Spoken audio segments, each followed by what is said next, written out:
The dining room glowed that evening, every corner washed in the golden light of the chandelier.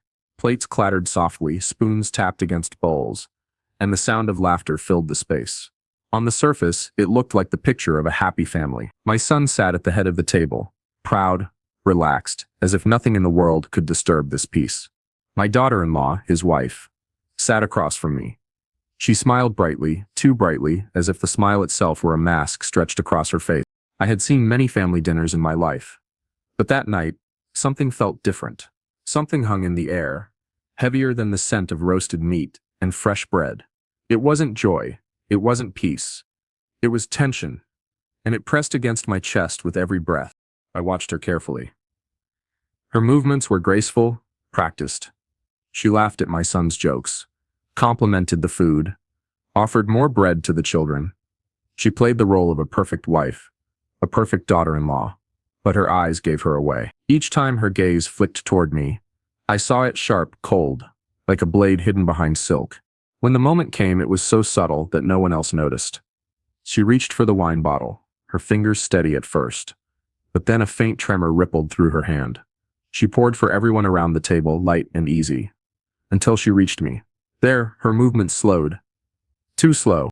The glass in front of me caught the glow of the chandelier. I noticed it right away. A shimmer on the surface, a faint distortion in the way the light bent through the liquid. Then the smell reached me, barely noticeable, but it was there. Not the rich scent of wine I knew so well. Something else, something wrong. My throat tightened. My pulse thudded in my ears, drowning out the laughter around me. My mind screamed, but my face stayed calm. Years of keeping my dignity taught me how to hide storms behind silence. She pushed the glass closer toward me, her lips curling into that sweet smile again. "Here, Baba," she said softly, almost tender. Almost. I reached for it. My fingers steady despite the fire raging in my chest. I lifted it, but in that split second a decision formed inside me. Clear, sharp, unshakable, I would not drink from that glass. With a movement so casual it looked like nothing. I shifted. My glass touched hers, and in that touch, I switched them. No one saw. Not my son. Not the children. Not the relatives who kept talking and laughing. Only she and I knew what had just happened. I raised the glass, but I didn't drink. I pretended to take a sip, holding it just close enough to fool everyone else. Then slowly, deliberately, I set it down. Her eyes stayed on me. Waiting, anticipating. But then, the trap closed. Because she reached for her own glass. The one she thought was safe. She lifted it, smiling as if nothing were wrong. She tilted it back. The liquid touched her lip, and that's when I saw it. The flicker. The sudden shift in her face. Her smile faltered. Her eyes widened. Just for a moment. Panic. Fear. Then guilt. She swallowed quickly and set the glass down. Her hand trembled. She looked at me, and for the first time since she entered my house, I saw the mask slip. Around us, the laughter carried on. Plates clattered. Children whispered to each other. My son leaned back in his chair, oblivious to the storm that had just broken. But I saw her. I saw the truth written all over her face. My heart pounded harder than it ever had. 1,000 thoughts rushed through me. Why? Why would she want to harm me? What had I done to deserve this? I had welcomed her as my own daughter. I had given her respect, trust, a place in my family. And this was what she offered me in return. Betrayal in a glass of wine. I kept my silence. I didn't move. I didn't expose her then. Not yet. She avoided my gaze for the rest of the evening. Her laughter sounded forced now, brittle like glass ready to shatter. Every time she lifted her hand, I saw the faint tremble. Every time she glanced at me, her eyes darted away. But me, I stayed calm. I ate my food. I nodded when spoken to. On the outside, I was the same old man I had always been. But inside something shifted forever. The warmth of family, the comfort of home, the trust I had believed in, it was gone. That night, it all crumbled, and all that remained was the bitter taste of betrayal. Even though I never touched a drop of the poisoned wine, I sat there in silence, the noise of the dinner fading into the background. The sound of laughter felt far away, like echoes from another world. My mind replayed the moment again and again. The shimmer in the glass, the faint smell, her trembling hand and finally her face twisting in panic when the poison touched her lips. That was the night I realized the enemy wasn't outside my home. It was sitting at my table, smiling at my son, laughing with my family, hiding behind the mask of a dutiful wife. And though no one else noticed, I knew the truth. That glass of wine changed everything. I was not born into comfort. Every brick of my house, every piece of furniture, every meal set on the table came from years of sweat that stained my clothes and hardened my hands. I remember days when I worked under the burning sun, when my shirt stuck to my back with sweat, and nights when I came home so tired that I barely had the strength to eat. But I kept going. Not for myself, for my family, for the dream of building something lasting, something solid, something my children could stand on when I was gone. I raised my son with those values. From the time he was a boy, I told him the same lessons my father gave me. Work with dignity, speak with honesty, and no matter what happens, never let your family fall apart. He grew up hearing those words like a drumbeat. I was strict at times. Yes, but only because I wanted him to carry the strength of our name with pride. There were years when money was short, times when we ate lentils and bread for weeks, times when I had to sell a tool or delay buying clothes so my children could have school books, but I never let them feel ashamed. Poverty, I told them, is not a crime. Losing respect, losing truth, that is the real crime. When my son grew older, he became the man I had always hoped for. Hardworking, polite, a man others trusted. I looked at him and felt a fire of pride in my chest. He was proof that all my sacrifices were worth it. I thought, one day he would carry our family even higher than I ever could. Then came the day he told me he had found someone. His voice was shy, almost boyish again. I saw that spark in his eyes, the kind of light only love can bring. I listened as he spoke of her, graceful, well-mannered, respectful. A woman who carried herself with dignity. He believed she would fit into our home like a missing piece of the puzzle. The first time he brought her home, I remember how careful I was. I watched her from the corner of my eye as she greeted me. Her voice was soft, her words respectful. She lowered her gaze just enough to show modesty, but not so much that it seemed false. She complimented the food. She asked about our family. She even helped clear the dishes without being asked. That evening, I felt relief settle over me. I thought my son had chosen well. I welcomed her as if she were my own blood. In front of everyone, I told her, "This house is yours now. You are not a guest here. You are family." And I meant it. I gave her the same respect I gave my own daughter. When she entered our home, I thought I was adding another pillar to the foundation I had built with my own hands. I remember telling neighbors how lucky I felt, how my son's choice had blessed our house. They smiled, they nodded. Some even praised me for raising such a son that he would choose so wisely. I believed them. I believed her. Looking back now, it feels like a cruel joke.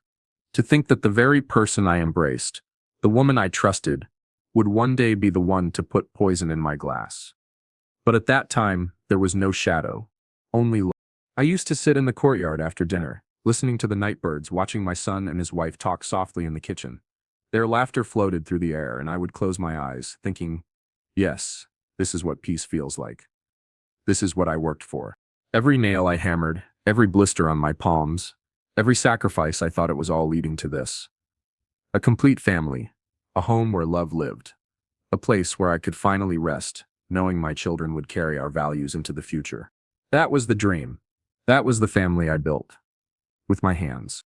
And maybe that's why the betrayal cuts so deep. Because when you give someone everything, your trust, your respect, your blessing, you never imagine they will be the one to break it. Even now, when I look back on those early days, I feel two emotions fighting inside me. One is pride. Pride that I created something from nothing, that I raised my son to be the man he is. The other is pain. Pain that the very house I built with such effort would become the stage for my humiliation. But back then, I didn't see the storm. I only saw calm skies. I only saw a future full of love. If only I had looked deeper. If only I had seen the shadow behind her smile. It began so quietly that at first I almost didn't notice. Small moments that slipped past like shadows at the edge of my vision. I would speak to her across the table and she would nod without looking up, as though my words were air. At first I thought she was shy, perhaps adjusting to the rhythm of our home. I told myself not to take it to heart. But then, the dismissals became sharper. One evening, I asked her to bring me a glass of water. She turned her head, pretended not to hear, and continued scrolling on her phone. My son, sitting beside her, laughed at something she whispered to him. I waited a long moment, then stood and fetched the water myself. The silence in that room pressed down on me, heavier than any weight I had ever carried. I tried to ignore it. I told myself she was young, perhaps nervous, perhaps still learning her place. I reminded myself that patience is the shield of the wise, but each day, her actions cut deeper. She began rolling her eyes when I spoke. A simple comment about the weather, advice about the household, a memory from my younger years. Her eyes would flick upward, dismissive, mocking. She thought I didn't notice, but I did. Every glance carved another mark into my heart. When relatives visited, she would smile sweetly in front of them, serving tea and snacks with grace. But the moment they left, her face hardened. Her laughter, so bright when others were watching, turned to silence. She moved around me as if I were invisible. And my son, my pride, my only boy, began to drift. At first he was the same, respectful, kind, quick to listen. But slowly, I felt him slipping. He stopped asking for my advice. He stopped joining me in the courtyard for evening tea. When I spoke, his eyes darted her, searching her expression before he answered. She had wrapped herself around him like a vine, pulling him closer to her, away from me. I remember one night, clearly. I was telling a story, one I had told many times before, about the struggles I faced when building this house. Midway through, I saw her lean close to my son, whisper something in his ear. His lips twitched with a smile, and then he stifled a laugh. My words faltered. My chest tightened. I looked down at my hands, calloused from years of labor, and wondered when they had become something to laugh at. It was then I realized she wasn't just careless. She was deliberate. The household began to change in ways I couldn't control. Small decisions slipped from my hands: what food was cooked, what guests were invited, even the arrangement of furniture in the living room. She began deciding everything. Her voice always the final word. My son followed her lead, nodding along, agreeing, never questioning. And me? I was pushed further into the corners of my own home. There were times when I thought of speaking out, times when anger rose in my throat like fire. But then I would see my son's face, the love he had for her, the way he looked at her as if she were his entire world. I swallowed the fire. I told myself, better to keep peace than to start a war inside the family. But silence is heavy. Silence eats at you. Every gesture, every eye roll, every whisper behind my back became another cut, small at first, but deepening with time, until I felt as though I were bleeding dignity drop by drop. I still hoped, foolishly, that things would change, that she would grow softer, that my son would open his eyes, that harmony would return to my house. I clung to that hope like a man clings to a rope above a storm. But deep down, a voice inside me whispered the truth. Peace was slipping away. Respect was slipping away. And the cracks, once small, were spreading wider, every day. It did not stop with whispers or rolled eyes. No. Soon she carried her boldness like a crown, and my humiliation became her sport. The first time it happened was during a small family gathering. A few cousins had come over. Children ran in and out of the rooms. Laughter filled the house. I was telling a story, one I had told many times before, about the days when I struggled to keep food on the table. I wanted them to know the value of hard work, of sacrifice. But as I spoke, she cut in with a laugh. "Oh, Baba, you've told this story so many times. You must be getting forgetful." The room chuckled. Some shook their heads, thinking it harmless. I smiled faintly, but inside I felt the sting. Forgetful? No. I remembered everything, especially moments like that. Not long after, I noticed my reading glasses had gone missing. I searched the table, the shelf, the kitchen counter. She stood watching, her arms folded, a smirk tugging at her lips. "Maybe you misplaced them again," she said loudly, so everyone in the room could hear. People laughed as I checked my pockets in vain. Hours later, I found them tucked behind a cushion in the living room where I never would have left them. My heart sank. She had hidden them. Not by accident, not as a joke, to make me look weak, confused, old. And it worked. The relatives laughed. My son chuckled, shaking his head, whispering that maybe I should be more careful with my things. He didn't see the glimmer in her eyes. He didn't feel the knife behind her words. There were more moments. At dinner one night, I asked for salt. She placed the shaker in front of me, but not before whispering to my son, "He forgets it's already there." Then she laughed aloud. Everyone followed. I sat in silence, my appetite gone, staring at the food that suddenly tasted of ash. Each time she humiliated me, my son never once defended me. His love for her blinded him. His silence cut deeper than her words. A man can endure insults from strangers, but when his own blood stands idle as his dignity is stripped away, there is no wound more painful. I tried to ignore it. I tried to tell myself these were small things, but small things build, like drops of water falling on stone. They carve deep cracks with time. I began to feel like a stranger in my own home. A house I had built with my bare hands now echoed with her laughter, a laughter that mocked me. Relatives who once respected me now smiled politely when she teased me, their eyes darting away, unwilling to confront her. They believed her mask of innocence, her play of jokes. To them, I was simply an aging man, stumbling, forgetful. But I knew the truth. This was not forgetfulness. This was not harmless fun. This was cruelty, carefully wrapped in the disguise of play. I often sat alone at night, staring at the walls, replaying those moments in my mind, my hands rough and scarred from decades of labor, clenched tight in my lap.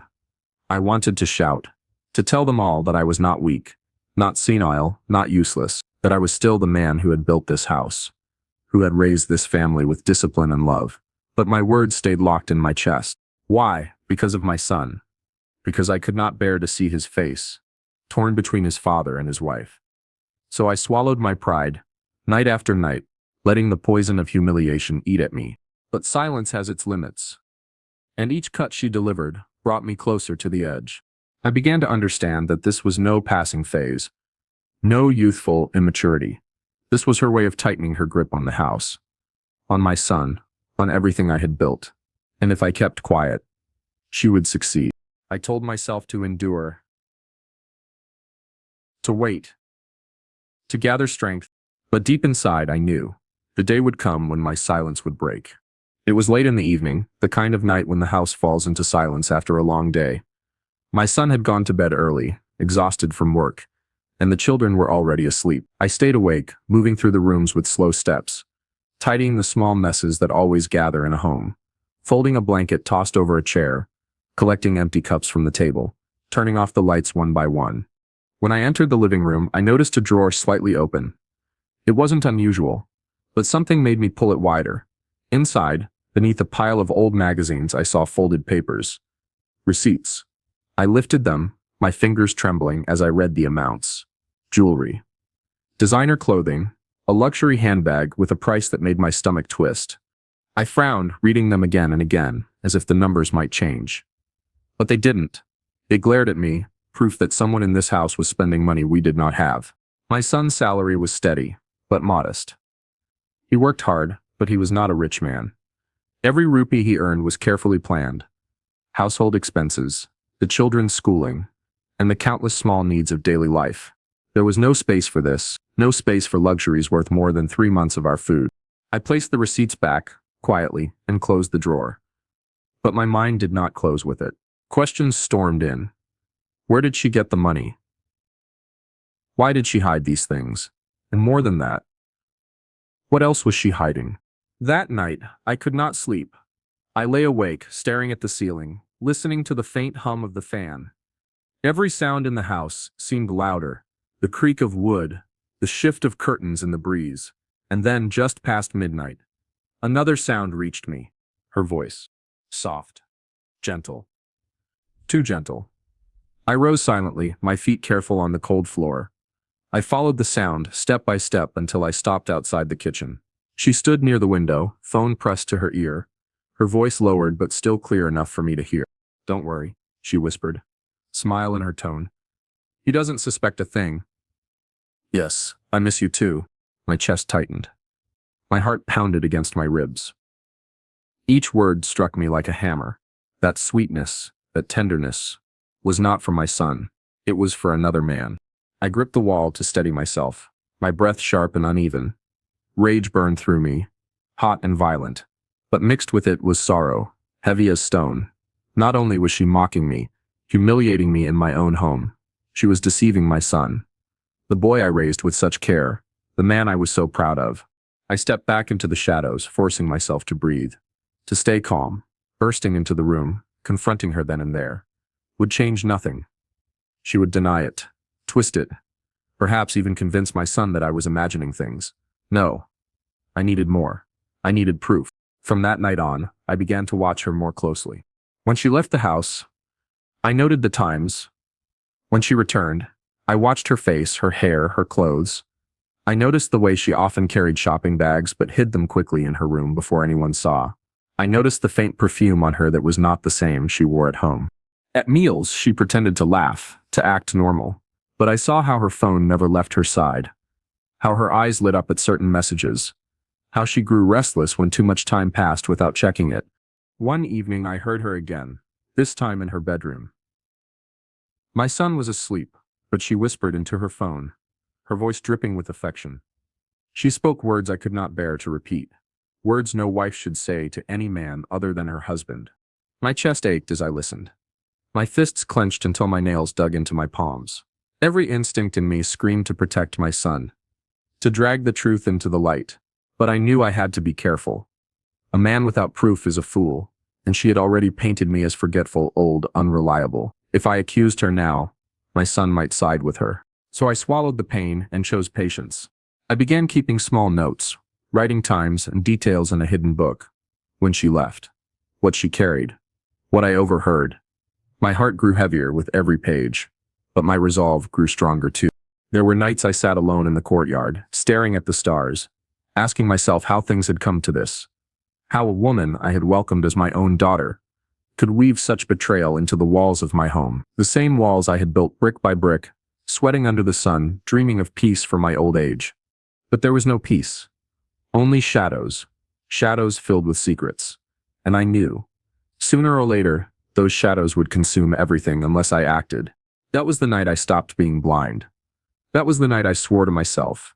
I would not let her destroy the family I built with my hands.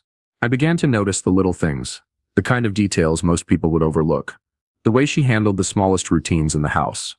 Her movements a little too deliberate. Her eyes watching when she thought no one else was paying attention. At first I brushed it aside, but a mother's heart, it senses danger long before the mind accepts it. It started with my medicines. Every evening I kept them in a small box near the kitchen shelf, labeled clearly so there would be no mistake. One night, when I went to take them, I found the bottles slightly shifted. The caps weren't screwed on the way I left them. I frowned but said nothing. The next day, the same thing happened. Then again, always subtle, but always there. I began to wonder, why was she touching them at all? One morning, I sat quietly in the corner of the room, pretending to read the newspaper. From there, I saw her move toward the shelf. She opened the box, picked up one bottle, held it for a moment, and then set it back with an expression I couldn't quite read. Her lips pressed together, her eyes starting to check if anyone was watching. My blood ran cold. From then on, I watched more closely. I noticed how she poured drinks with unusual care. Too much attention. Too much precision. Her hand lingered over my glass longer than over anyone else's. Her eyes, sharp as a hawk, always flickered to me when I lifted it, as if waiting. The memory of my own mother's voice echoed inside me. Words she had told me when I was a young man. Enemies outside the house can wound you, but enemies inside the family, they can kill you without lifting a blade. Those words haunted me now. I felt them pressing against my chest each time my daughter-in-law smiled that too perfect smile. Each time she offered me food or drink. Each time she spoke sweetly in front of my son, her tone soaked in honey, but hiding venom underneath. At night I lay awake, staring into the darkness, my mind replaying every detail. I thought of the missing glasses, the mocking words, the hidden receipts, the late-night whispers. Piece by piece, the puzzle was forming. And the picture it revealed was darker than I had ever imagined. I remembered how my mother used to say, trust is like glass. Once cracked, even if it holds, it's never whole again. And I realized my trust in her had already shattered. My instinct screamed at me now. Danger was not coming. Danger was already here, sitting at my table, walking through my halls, smiling in my face. I began testing small things. When she poured me tea, I let it sit untouched. Her eyes flickered to it again and again, restless. When I excused myself from taking the medicine she handed me, she forced a smile, but her fingers tightened on the bottle before she set it back. I said nothing. I gave her no reason to know I was watching, but inside my resolve hardened. I would not be the fool she believed me to be. There is a kind of pain that comes when your dignity is stripped away. I had felt that, but this was different. This was survival. This was a war being waged in silence, and the battleground was my own home. One evening, as I sat in the courtyard, the night air heavy with the scent of jasmine, I whispered to myself, "You will not destroy me." My voice shook, but my heart was steady. I could feel the storm building. I did not know when it would break, but I knew one thing for certain. I was ready. My mother's warning had come alive before my eyes. The deadliest enemy was already inside, and I would face her with open eyes, not blind trust. That night, the house was filled with warmth, at least on the surface. The chandelier above the dining table cast its golden glow across polished plates and shining silverware. The children chattered, their voices mixing with the clink of spoons and the scrape of serving dishes being passed around. To anyone watching, it was the image of a perfect family gathering. But to me, it felt like sitting inside a storm cloud, waiting for the thunder to break. She sat across from me, her smile stretched wide, her laughter light. To everyone else, she seemed like the dutiful wife, the caring daughter-in-law. But I had learned to read between the lines of her performance. I saw the sharpness in her eyes, the faint twitch of her fingers. She was careful that evening, too careful, and I knew why. The wine bottle stood in the center of the table, catching the chandelier's light like a jewel. My son reached for it first, pouring for himself, then for his wife. She watched him closely, her lips pressed into a line of patience. When the bottle reached her hands, I felt my body tense. She poured for the others quickly, her wrist smooth, her movements practiced, but when she came to me, something shifted. Her hands slowed. Her eyes flicked toward me with a glance too quick for anyone else to notice. The wine flowed in a thin, careful stream into my glass. I saw it immediately, the faint shimmer on the surface, the way the liquid swirled oddly under the light. A smell rose faintly, almost hidden under the fragrance of food. To anyone else, it would have passed unnoticed. But to me, it was wrong. Not the familiar richness of wine, but something sour, something chemical. My throat tightened. My heart pounded so hard I thought the others might hear it. My mind screamed warnings, but my face remained calm. Years of enduring humiliation had taught me how to hide storms behind silence. She set the glass in front of me, her smile returning, almost tender. "For you, Baba," she said softly. I reached out, my fingers steady though every part of me burned.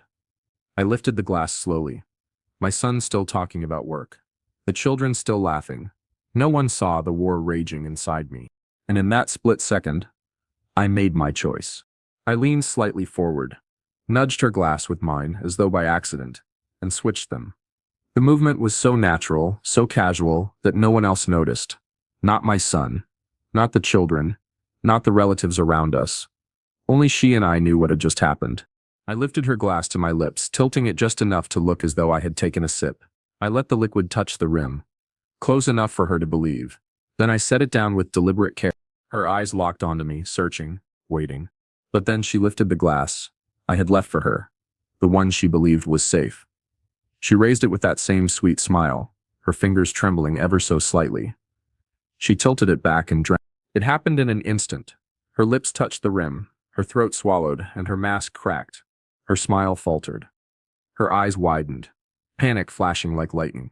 For a heartbeat, her face twisted. Fear, shock, and guilt, all tangled together. She lowered the glass too quickly, her hand shaking now. She glanced at me, and for the first time since she entered my home, I saw her stripped bare. No mask. No performance. Just raw fear. I didn't move. I didn't speak. I sat there with the calm of a man who had already seen the truth. The room carried on as if nothing had happened. Laughter rolled around the table. Spoons clinked. Stories were told. My son leaned back in his chair, completely oblivious, smiling at the children. But beneath the noise, a silence stretched between her and me. A silence heavier than iron. She avoided my eyes for the rest of the meal. When she laughed, it sounded brittle, like glass ready to shatter. When she reached for food, her fingers trembled. Her mask slipped again and again, though she tried to force it back into place. And me? I ate slowly, each bite deliberate. I spoke when spoken to, nodded when necessary. On the outside, I was the same old man I had always been. But inside, I was steady, cold, burning with clarity. Because in that moment, everything changed. It was no longer suspicion, no longer whispers in the shadows. I had seen it with my own eyes. The trembling hand, the shimmer in the glass, the fear on her face when her own trap caught her. She knew I knew, and I knew she knew. Around us, the family laughed, completely blind. But the real story of that night was written in silence, in stolen glances, in the unspoken war declared across the table. When the meal ended, I rose slowly, thanked everyone, and excused myself. My son smiled, still unaware. The children kissed my hand and ran off to play. But she avoided me, her head lowered, her face pale. As I walked away, I felt her eyes burning into my back, and I knew that from that night forward, the battle inside my home had truly begun. The morning after the dinner, the house carried its usual rhythm, pans clattering in the kitchen, the smell of tea drifting through the air, my son's footsteps as he prepared for work. On the surface, everything was normal, but beneath it something had shifted. She moved differently. Her smile was gone, replaced by a nervous stillness. When I entered the kitchen, she stepped aside quickly, as if the walls had narrowed around us. Her eyes darted to mine for the briefest second before she looked away, pretending to busy herself with the dishes. Her hands trembled when she reached for a cup. My son, half asleep, noticed nothing. He ate his breakfast, kissed her on the cheek, and left for work with the same trust that had blinded him all along. He didn't see the way she exhaled in relief once the door closed. He didn't feel the heavy silence that grew the moment he was gone. I sat at the table, sipping my tea slowly, my gaze steady on her. She pretended to clean, moving cups from one place to another, her back stiff, her shoulders tight. She avoided speaking to me, avoided looking at me. But silence can speak louder than words, and hers screamed of guilt. Throughout the day, I watched her. Each time I entered a room, she found an excuse to leave it. Each time my footsteps echoed in the hallway, I caught her flinching. She hovered near her phone, clutching it like a lifeline, her thumbs twitching nervously as she scrolled. There were moments when she tried to act normal, offering me tea, asking if I needed anything. But her voice betrayed her. It was too soft, too careful, as if each word had been rehearsed. She didn't fool me. She could. The tension between us grew thicker with every passing hour. It hung in the air like smoke, suffocating, impossible to ignore. She knew what I had done. She knew the glass had been switched. And though nothing was spoken aloud, that unspoken truth bound us together in a silent war. In the afternoon, I stepped out into the courtyard to breathe. The sun warmed the bricks beneath my feet, but my chest felt cold. I heard her behind me, moving about in the kitchen. Every sound she made, the clink of plates, the creak of a cupboard, was sharp, nervous, uneven. When I returned inside, she was standing still, staring at the wine glasses stacked neatly on the shelf. For a moment, her face was bare, stripped of the mask she usually wore. Fear flickered across her features before she quickly turned, forcing a smile that didn't reach her eyes. Neither of us spoke of it. Neither of us needed to. By evening, the weight of the day had drained her. She sat in the living room, her phone clutched tightly, her body curled into itself. My son returned, cheerful, talking about work, about his plans for the week. She nodded at him, smiled faintly, but her eyes never met his. They flicked instead toward me, quick and restless, before snapping away. I said nothing. I let the silence do the work. Because sometimes silence is the sharpest blade. She knew that I knew. And that knowledge alone was enough to unravel her calm. The shame I felt no longer fed silence. It fed action. Humiliation had sharpened into purpose. I could endure being mocked. I could not let my son be fooled any longer. So I became careful in a way I never had to be before. I started with small, simple things. A notebook, hidden in the drawer where no one would look. A pen. I wrote the dates and times of the odd moments I'd noticed. Little entries at first. March 3, phone at 12:30 a.m. Whispered with man. March 5, receipt for jewelry in drawer. Each line settled in my chest like a stone. It felt good to name them. Then I learned to move like a shadow. I rose earlier. I stayed up later. I watched routines. I watched how she crossed the room, how she tucked her hair, the odd way she locked her bedroom door some evenings. I watched who she texted and when. I watched the pause in her face when the phone lit up. I learned the rhythms of her life so I could spot the changes. Following her was not like in the movies. There were no high-speed chases, only the patient tracking of a man who no longer trusted kindness at face value. I sat in my car while she went to the market and trailed her with a distance that kept me safe and unnoticed. I learned the quiet art of observation, standing behind a pillar, pretending to straighten a shirt, pretending to tie a shoe. I kept my hands empty so they wouldn't betray me if she looked back. One afternoon, she took a rickshaw to a part of the city I did not know well. I watched from across the street while she entered a small shop. I waited for an hour, then I saw her leave with a man I had never seen before. Strong shoulders, smell of cologne that floated even at a distance. They spoke quietly, their heads close. She touched his arm. I felt my chest tighten. I raised my phone and took a picture. The click felt small and sharp. I saved it to a folder titled only with the date. At night I placed recordings where I thought they would work best. I am old. I know how to fix a radio. How to coax batteries to last longer. I bought a cheap voice recorder and tucked it in the hollow of a cupboard where she often left her purse. I hid another behind the curtains in the living room. I did not want drama. I wanted words, her words. I wanted proof that could not be laughed away. The recordings were not immediate fireworks. Most nights they offered only laundry lists of mundane conversation and the soft sound of a television. But then, late one night, the recorder I had slipped beneath the kitchen sink caught her voice. She was whispering into her phone, hushed and sweet. "Yes, I'll see you tomorrow," she said. "My husband thinks I'm sleeping. Don't worry." My fingers shook as I listened. The voice on the tape was unmistakably hers. The tape felt like iron in my hand. I also learned the language of paper. Receipts do not lie. Bank slips do not, either. When she took money from her bag, I slipped into her room once doors were locked and rifled through the drawer where she kept her small things. I found envelopes. I found notes with names I did not know. I found a hotel receipt with a date that matched a day she said she was at a neighbor's house. My heart pounded, reading the numbers. The names were foreign to me, but the pattern was clear. Each piece I found felt like a knife turning. Every photograph, every recorded whisper, every receipt became a small, solid truth I could hold on to. I carried them in secret, under the mattress, inside a tin, in the cupboard. I would lift them at night, with my trembling hands, and read them like scripture. Proof is heavy when it belongs to someone you once trusted. I did not rush. Patience was a lesson learned in a long life. I watched her meet men in cafes and hand them envelopes. I photographed license plates, faces, the way her fingers brushed his.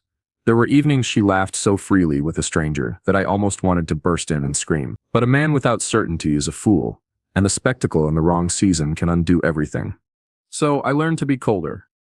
I let her keep thinking she had the upper hand. I let her return home certain she had won.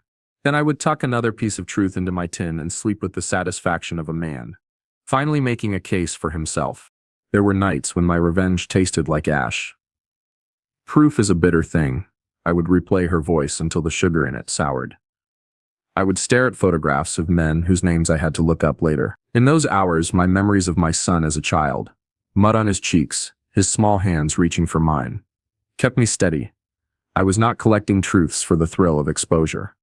I was doing it to save him from a life built on a lie.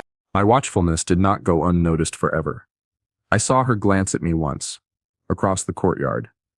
Her expression was careful, a blend of suspicion and anger. She shifted in front of the mirror more often. Her calls came with new secrecy. She tried, subtly, to mislead me, to throw me off the trail with small tricks and sharp smiles. But the web she spun was already caught on the hooks I had set. Friends of mine, men who had seen life and weathered its worst, offered advice when I finally let the need for counsel slip from my lips. "Keep your head," one said. "Gather everything. When you have the whole picture, speak." That is what I was building toward. Each item I collected tightened the noose around what she had made. Each recorded whisper became a voice that could not be shrugged away. I no longer sat in the dark and wished for courage. I had turned that wish into motion. I had become the kind of person my boy used to look up to. The hunt for proof was quiet work. It demanded patience, a cool head, and a willingness to feel every small cut. Humiliation had taught me to stand. Now, with four walls as my witness, I would make sure the truth could not be denied. I could not carry it alone anymore. The evidence I had gathered weighed heavier each day, pressing against my chest until even my breath felt strained. Secrets rot when they sit too long in the dark, and I needed someone I could trust to look at them with clear eyes. That's when I turned to my old friend, Amran.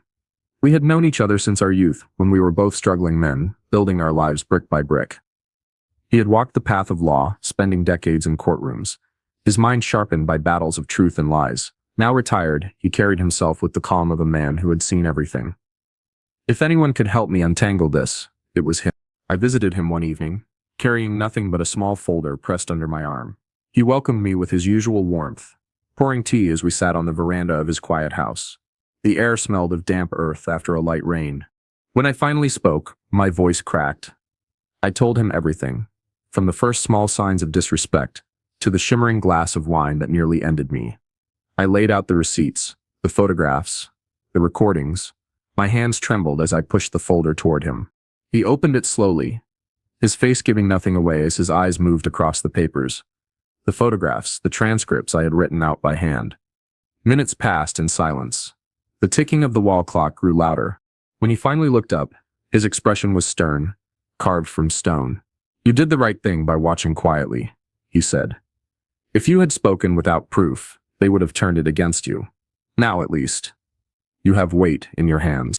I felt both relief and pain. Relief that he believed me. Pain that my fears had been confirmed by the seriousness in his voice. "Patience," he continued. "Don't strike too early. Let her feel safe. Let her believe you are powerless. That is when the evidence will cut the deepest." We sat late into the night, our tea turning cold between us. He guided me on how to preserve what I had, how to date and label everything, how to make copies, how to keep the original safe. He spoke with the calm precision of a man who had built and broken many cases in his life. At times my eyes blurred with tears. To have someone listen without doubt, to have someone confirm that I was not imagining it, it gave me strength I had not felt in months. But Imran did not let me fall into self-pity.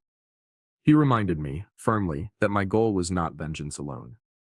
"Think of your son," he said. "Think of his dignity. This is not only about you. It is about saving him before it is too late." Those words struck deep. I realized then that everything I endured, every silent humiliation, every dagger of betrayal, I had borne them not just for myself, but for him. We made a plan, quiet steps, careful timing, no sudden moves. Imran promised to guide me, to help me build the case brick by brick, until it was unbreakable. When I left his house that night, the streets were empty, the lamps casting long shadows. I clutched the folder under my arm with renewed strength. For the first time in a long while, I did not feel alone. I had an ally now. Someone who knew the law, someone who believed me, someone who gave shape to my rage and turned it into strategy. As I walked home, I whispered to myself, "Her mask will break, and when it does, the world will see her for who she truly is." The days leading to the dinner felt like the hush before a monsoon. Calm on the surface, but charged with the tension that crackled in the air. I walked through the house quietly, my hands folded behind my back, my eyes watchful. She must have believed she had regained her ground. Her laughter returned, forced but steady. Her movements became bold again. She hummed while cooking, smiled at my son, teased the children. To anyone else, she looked like a woman at ease. But I could see through her performance. The panic of that night at the table had left its mark. It was there in the slight tightness around her eyes, in the way she checked my gaze whenever she thought I wasn't watching. She was trying to convince herself she still had control. I, on the other hand, carried a different calm. The folder of evidence sat hidden in my cupboard, organized exactly as Amran had taught me. Photographs, recordings, receipts, notes. Each piece was labeled, each detail precise. I reviewed them every night, not with fear anymore, but with the steady patience of a man preparing for battle. When I finally announced a family dinner, she seemed almost delighted. She clapped her hands together, eager to play the role of hostess. "It's been too long since we had everyone over," she said brightly. Glancing at my son, he agreed without hesitation, smiling at her, still blind to the rot beneath her sweetness. The preparations began days in advance. The house was cleaned, the courtyard swept, the good plates taken down from the cupboard. I watched her bustle about, arranging flowers, checking menus, ordering food. She carried herself with confidence, as though nothing could touch her. But inside me a storm gathered strength. The evening arrived, relatives trickled in, their voices filling the house with warmth. Laughter echoed in the rooms. The smell of food drifted from the kitchen. My son moved about proudly, greeting cousins and uncles. His chest puffed with pride that his wife had arranged everything so perfectly. And she? She glowed. She moved through the crowd with practiced charm, laughing lightly, offering tea, complimenting dresses, handing sweets to the children. She wore her best cerise, gold bangles jingling at her wrists. Her hair perfectly set. To everyone else, she was the jewel of the household. But I sat quietly at the head of the table, my face calm, my hands resting on my lap. Inside, my resolve was iron. I felt no nerves, no hesitation, only certainty. Dinner was served, the table alive with chatter. Lights filled, spoons clinked, voices rose in cheerful waves. She sat across from me, radiant, smiling as if she had nothing to fear. I studied her carefully, the curve of her lips, the gleam in her eyes. She thought the night belonged to her. She thought she was untouchable. But I had the truth. And truth, once revealed, is heavier than any mask. In moments our eyes met. Brief glances. Sharp as lightning, she would look away quickly, returning to her role, speaking sweetly to the relatives. But I knew she could feel it. The storm building, the ground shifting beneath her feet. I let the evening flow. I listened to the stories, laughed at the children's jokes, nodded at the compliments. All the while, the folder sat hidden in my room, ready, waiting. Every minute that passed brought me closer to the moment I had prepared for. She leaned toward my son at one point, whispering something that made him laugh. The sight stabbed me, but I did not flinch. I thought of the recordings, of her voice whispering sweeter words to another man. I thought of the photographs, the receipts, the evidence stacked neatly in my possession. Her laughter no longer hurt me. It only confirmed how blind she still was. The house was filled with noise, but in my heart there was silence. A silence before thunder. A silence that steadied me, that reminded me why I had endured humiliation for so long. This was not about me alone. This was about truth, about dignity, about saving my son from the poison that had seeped into his life. As the plates were cleared and the guests leaned back in their chairs, satisfied and happy, I felt the air change. The time had come. I rose slowly, my hands steady on the table. Conversations paused, eyes turned toward me. I cleared my throat, my voice calm but carrying weight. Across the table, her smile flickered for a split second, her hand tightening around her glass. The storm I had been gathering was ready to break. The room was alive with noise. Plates clinked, laughter rippled across the table, children ran in and out of the courtyard with sticky fingers and crumbs on their clothes. To anyone else, it looked like the perfect evening, family gathered, bellies full, hearts light. But inside me, the storm was ready. My hand rested against the inside of my vest pocket, where the small recorder sat. The folder of photographs and receipts waited in the other room. But I didn't need all of it tonight. Just her own voice. Her own words. That would be enough. I cleared my throat and rose slowly, my chair scraping against the tiled floor. The sound cut through the chatter, sharp and final. Heads turned toward me. A hush settled, broken only by the distant call of a night bird outside. I have something to share, I said, my voice calm, though my heart hammered like a drum. Across the table she froze. The smile she had been wearing all evening faltered, her hand tightening around her glass. She tried to mask it with a soft laugh. But I caught the flicker of fear in her eyes. I pulled the recorder from my pocket and placed it on the table. It looked so small, so harmless, resting among the plates and spoons. But I knew its weight. I knew what it carried. A murmur spread across the table. "What's this?" one cousin asked. My son leaned forward, frowning. Without another word, I pressed play. At first the sound was muffled. The scratch of movement, the faint hum of background noise. Then her voice filled the room. Clear, sweet, poison wrapped in silk. "Don't worry," she whispered. "He doesn't suspect a thing. Yes, I miss you too. I'll see you tomorrow. My husband thinks I'm sleeping." The words hung in the air like smoke. The room fell into stunned silence. My son's face went pale, his eyes fixed on the recorder as though it might shatter in front of him. Relatives shifted in their chairs, their mouths opening and closing without words. The children stopped mid-play, sensing something heavy they could not understand. She reacted quickly, too quickly. "That's not me," she said, her voice high and strained. "This is some trick, some mistake. He's confused." I pressed play again. Another clip. Her voice, Unmistakable. This time sharper, colder. I told you I can handle him. He's old, weak. Soon everything will be ours. Gasps erupted around the table. An aunt covered her mouth with her hand. My son slammed his fist against the table, the plates rattling. His face crumbled before my eyes, the pride and trust I had once envied in him collapsing into disbelief and rage. Enough, he choked, his voice breaking. Enough. She shook her head furiously, her bangles clattering as she raised her hands. It's not what it sounds like. You're twisting it, Baba. Please, you're making it sound worse than it is. But the room was not hers anymore. No one laughed at her charm. No one admired her grace. They stared at her with wide eyes, disbelief etched into every face. I reached into my vest again and held up the photographs, flipping through them one by one. Her standing too close to a man in a cafe. Her hand brushing his arm. Receipts from expensive shops, bills for hotel rooms under false names. Each one another dagger. Each one undeniable. My son stared at the photos as though they were knives plunged into his chest. His lips trembled. His breath came in ragged gasps.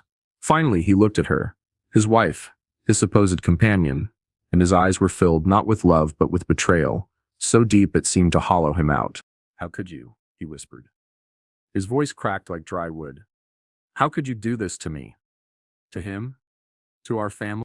Tears welled in her eyes, but they were not the tears of remorse. They were tears of exposure, of fear. She reached for his hand, but he pulled away as if her touch burned. She turned to me then, desperate, her voice trembling. Baba, please, forgive me. I made mistakes, but I cut her off with a steady hand raised. My voice was calm, almost too calm. Who humiliated me in my own house. Who treated me like I was worthless. Who tried to poison me, and now the truth has spoken. Not me, your own voice. Your own deeds. There is nothing left to forgive. The silence that followed was heavy, suffocating. The relatives shifted uneasily, whispering among themselves. Some looked at me with pity, others with shame for ever having laughed when she mocked me. Then she sat frozen, her mask completely gone, her face bare with panic. No charm, no sweetness, only I leaned back slowly, my heart steady. The humiliation I had carried for months dissolved in that moment. She was the one exposed now, stripped bare before the very people who once admired her. The dinner that had begun with laughter ended with silence. No one reached for dessert. No one spoke of old memories. The only sound was the soft, broken sob of my son as he buried his face in his hands. Her humiliation was complete. And mine was finally undone. The silence after her exposure hung like smoke in the air. Everyone avoided each other's eyes, as though the walls themselves had heard too much. My son sat rigid in his chair, his face pale, his chest heaving with shallow breaths. His hands trembled on the table, clenched into fists so tight his knuckles turned white. She broke first. Her chair screeched as she stood, her bangles clattering. Please, listen to me, she cried, her voice cracking. It's not what you think. I was confused. I made mistakes, but I never wanted to hurt you. I swear. Her eyes darted between us, her tears streaming like a desperate mask she hoped would wash away the truth. But the truth had already spoken. My son rose to his feet slowly. His chair toppled backward, crashing to the floor, but he didn't notice. His eyes, once soft with love, were sharp now, filled with betrayal and grief. He stared at her as though he didn't recognize her anymore. You lied to me, he whispered, his voice low but heavy with fury. All this time, you laughed at my father. You mocked him. You tried to harm him. His voice cracked on the last word. And I, fool that I was, I defended you. I believed you. She reached for him, her hands shaking, her voice trembling with practiced sorrow. I love you. I do. You have to believe me. But he recoiled, his arms snapping back as though her touch were fire. His chest heaved, his tears falling freely now. Love? He spat. Don't use that word. You don't know the meaning of it. The relatives sat frozen, their faces pale, eyes wide. No one dared to intervene. They had witnessed everything. The proof had been undeniable. She turned then, her gaze falling on me. Baba, she sobbed, her voice softening, begging. Please, forgive me. You are like a father to me. I was wrong. I lifted my hand, cutting her words short. My voice was calm, almost too calm. Do not call me that. A daughter does not poison her father. A daughter does not humiliate him in front of the world. Whatever you were in this house, you are no longer. Her body shook. She pressed her palms together, crying louder, but the cries rang hollow. The room had already turned against her. Finally, my son's voice cut through, hoarse but firm. Leave. She froze, her tears catching in her throat. What? He straightened his shoulders, though his whole body trembled. Leave this house. Now. Her lips quivered. She glanced at the relatives, at me, at him, but there was no escape, no path back. Slowly, brokenly, she gathered her dupatta, her jewelry clinking faintly as she turned. She stumbled toward the door, her sobs echoing through the house. No one followed. No one stopped her. The door closed behind her with a dull, final thud. The silence that followed was heavier than stone. My son stood there, his body shaking, his fists trembling. Then, as though the weight of everything struck him all at once, he fell to his knees. His head dropped into his hands, and he wept like a child. I moved to him slowly, my old bones aching but my heart steady. I lowered myself beside him, placing my hand on his shoulder. He turned, clutching me with the desperation of a drowning man. Baba, he choked, his tears soaking into my shirt. Forgive me, I should have seen it. I should have listened. I defended her when she mocked you. I laughed when she humiliated you. I was blind. Forgive me. I held him tightly, my own eyes burning. My son, I whispered. A mother's heart forgives even before the child asks. You are my blood. My pride. You were deceived, but you are not lost. He wept harder, his shoulders shaking. I stroked his back gently, the way I had when he was a boy crying over scraped knees. Only now, the wounds were far deeper, carved into his heart. The relatives sat silently, their heads bowed. Some wept softly, ashamed for the times they had laughed at my humiliation. But I did not seek their pity. My dignity had already returned to me, piece by piece, the moment truth filled the air. My son lifted his head after what felt like an eternity. His eyes were swollen, his voice hoarse. How do I live now, Baba? Everything I believed in is gone.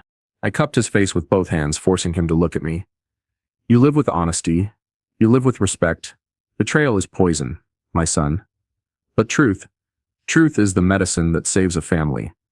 Do not let her lies define you. Let the truth guide you. He nodded slowly, his tears falling again, but this time softer. There was pain in his eyes. Yes, but also a flicker of something else. Strength. That night, as the relatives left quietly, the house felt both broken and cleansed, empty, yet lighter. The storm had passed, leaving wreckage, but also a strange kind of peace. I sat alone in the courtyard, later, the stars glittering above. My son slept inside, exhausted. His chest finally stilled from sobbing. The air was cool, the silence gentle. I thought of all that had happened. The humiliation, the betrayal, the silent battles, the final exposure. I did not feel triumph. There was no joy in destroying another. What I felt was dignity restored, like an old coat placed back on my shoulders. And as I stared at the night sky, I whispered to myself, in the end, betrayal is poison. But truth is the medicine that saves a family. Thank you for joining me on this journey. If you like this story, please like this video, subscribe to the channel, and share your impressions of the story in the comments. To listen to the next story, click on the playlist now showing